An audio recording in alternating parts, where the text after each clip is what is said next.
Without further ado, I would like to introduce tonight's guests. Charles Small is the director, president, and founder of the Institute for the Study of Global Anti-Semitism and Policy at Yale University, and is the director of the Yale Initiative for the Interdisciplinary Study of Anti-Semitism, which is the first university-based research center on anti-Semitism in North America. He has taught in the departments of Sociology and Geography at the University of London, Ben-Gurion University in Beersheba, Israel, Tel Aviv University, and the Institute of Urban Studies at Hebrew University in Jerusalem. He has lectured internationally on globalization and national identity, sociocultural policy, and racisms, including anti-Semitism. Bret Stephens writes the Wall Street Journal's Global View column on foreign affairs. He is a member of the journal's editorial board, is the 2008 winner of the Eric Brandel Award for Excellence in Journalism, is the former editor-in-chief of the Jerusalem Post, and has reported on stories from Iraq, Egypt, Afghanistan, Pakistan, Lebanon, among other places. In 2004, Mr. Stephens was named a Young Global Leader by the World Economic Forum, and we are very honored to have them both here with us tonight.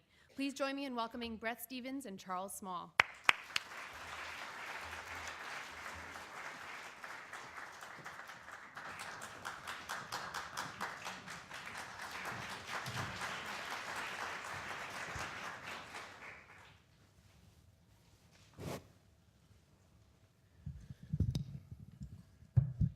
Thank you all very much for coming. Just to give you a preview of what we're going to try to do this evening, I'm going to spend most of my time asking Charles questions, but sort of in the manner of Charlie Rose, so that I'll probably do more than 50% of the talking.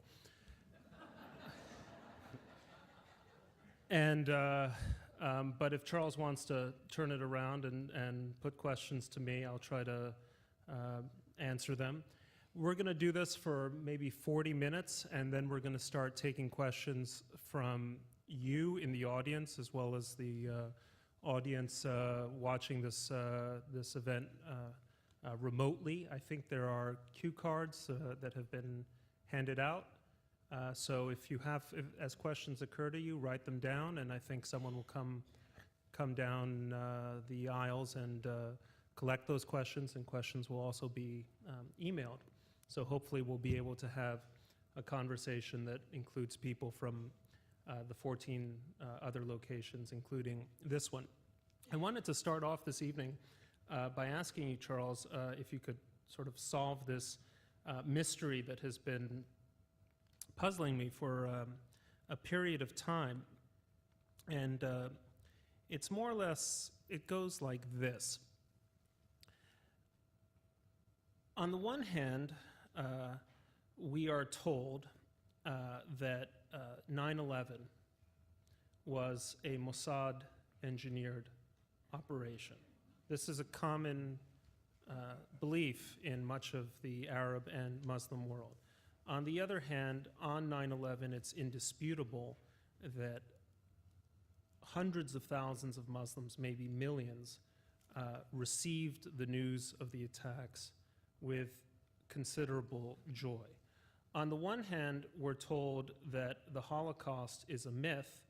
On the other hand, there's a great deal of literature in the Arab world which celebrates the Nazis and Adolf Hitler for the achievement, if you will, of murdering so many Jews. On the one hand, we're told that Jews are to be vilified because they killed Christ. On the other hand, it's my understanding that in Islamic theology, Christ was never, in fact, crucified. So these sort of weird contradictions kind of conjure an image in my mind of a kind of pervasive anti-Semitism, but also an incompetent one. So what am I missing in this picture? Right. Well, I'm not sure how incompetent it is. I think this is something that we in the West, intellectuals and human rights activists and scholars and journalists, have kind of neglected to really get a grasp of. And I think when 9/11 occurred and this notion, and I think in Egypt it was 90-odd% of the population believed that Mossad was behind the bombing of the World Trade Center. They're actually pro-Israeli. Let's go ahead. Okay.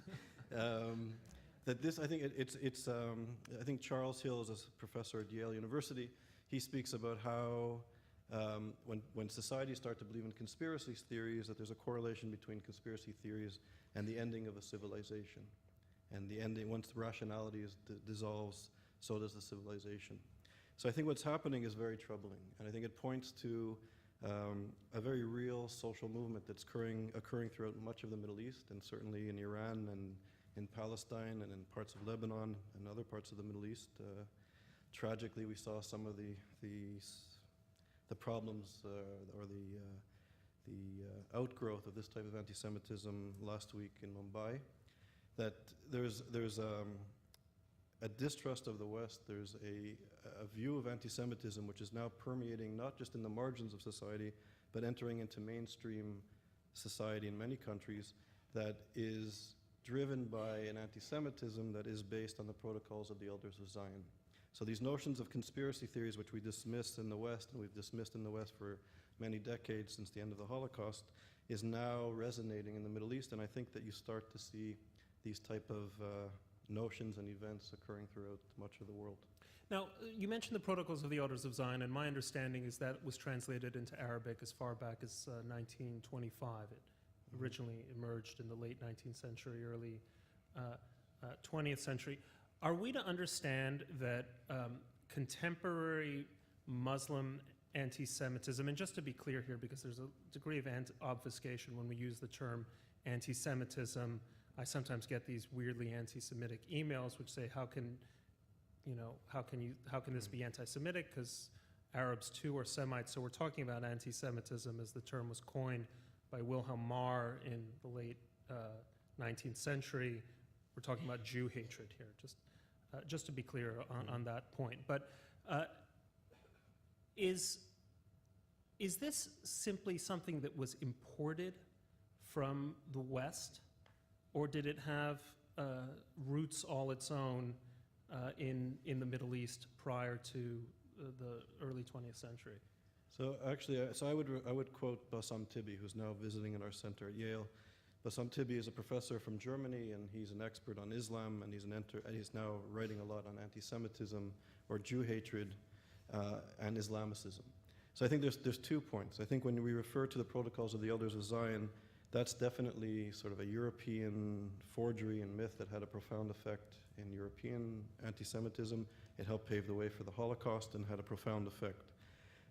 Today, in countries like Turkey has 12 major publishing houses publishing the Protocols of the Elders of Zion. You can pick it up not only in the streets of London and the streets of New York, you can pick it up in many places in the Middle East. It's now the second most published book in many Middle Eastern countries. After the Quran. Mm-hmm. So it's not operating on the margins anymore.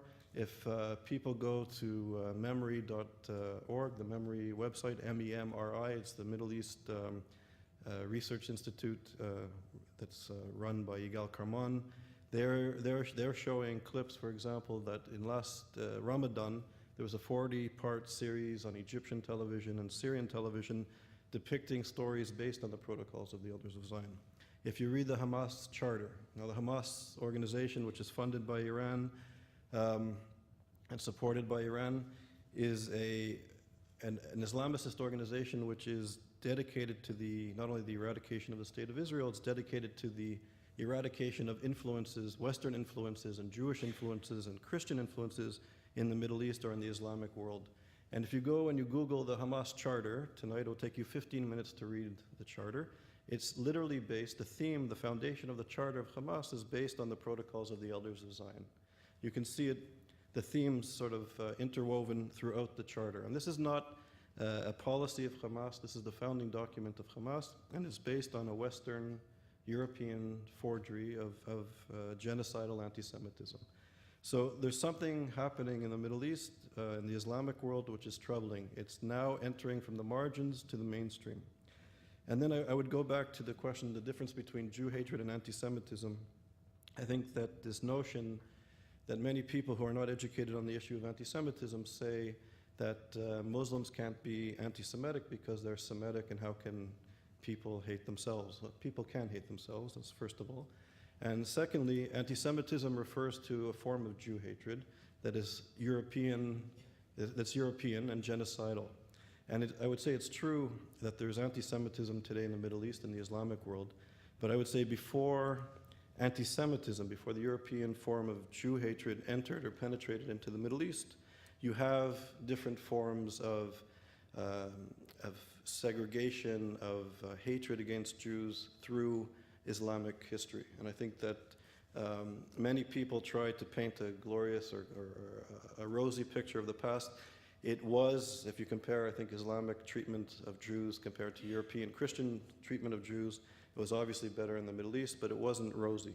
And we can speak to that later, particularly as it relates to Shiites. But, well, let me interrupt you right there, because there is a kind of standard view that the history of Jews in Muslim lands was a pretty good one, at least compared to Jews in Christian ones, that if you were a Jew in, say, 13th century Europe, you'd rather be on the Muslim side of the divide than on the Christian one.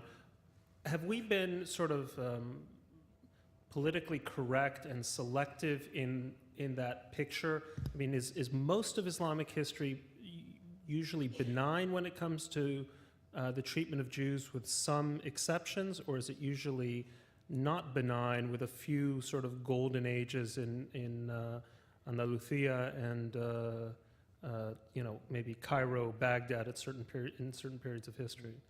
I think it's important to say that compared to European history, it can't get much worse. And that's not to say that what happened in Islamic countries is it's not rosy, I don't think. I think there were rosy moments and moments during the Moorish Empire and other places you mentioned that there were good relations and the coming together of philosophers and thinkers and people creating together and creating a society that was open and tolerant. But there are instances in which, and I think traditionally, that Jews were second-class citizens. They were protected. They were considered dhimmi in most instances. So they didn't have the full rights as Muslims and that sort of thing. So they were protected, but they were second class. And then I think if you look at this whole situation with Iran now, Iran and Iran's nuclear program and Iran's threatening of Israel and threatening to commit wiping Israel off the map, as Ahmadinejad said, or as the Imam said. Ahmadinejad was quoting the Imam. That this type of anti-Semitism is not just based on a hatred against Zionism or a hatred against Israel or an attempt to destroy the state of Israel. It's also based on an old sort of Shiite notion of Jews and the place of Jews in Iranian or Persian society. And there is a tradition. There were religious rulings that were passed that shows that Jews were not only second-class citizens, but they were impure.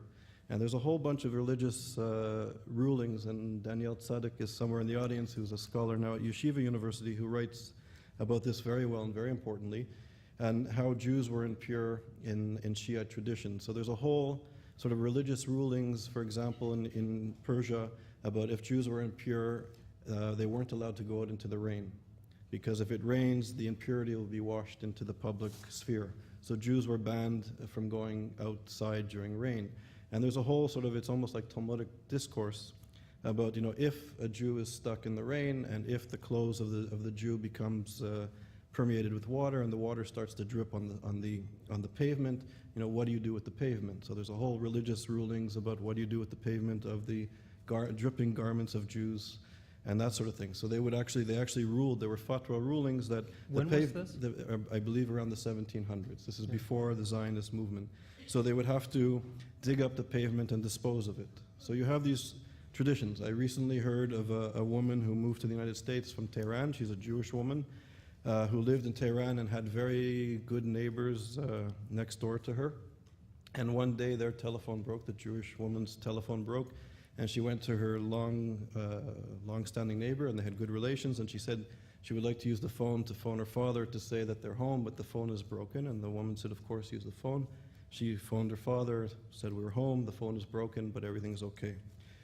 The next day, the Jewish woman met the servant or the cleaning woman of the Muslim household, and the cleaning woman informed the Jewish woman that the owners of the house made them take apart the phone and wash it with alcohol 15 times. So because she was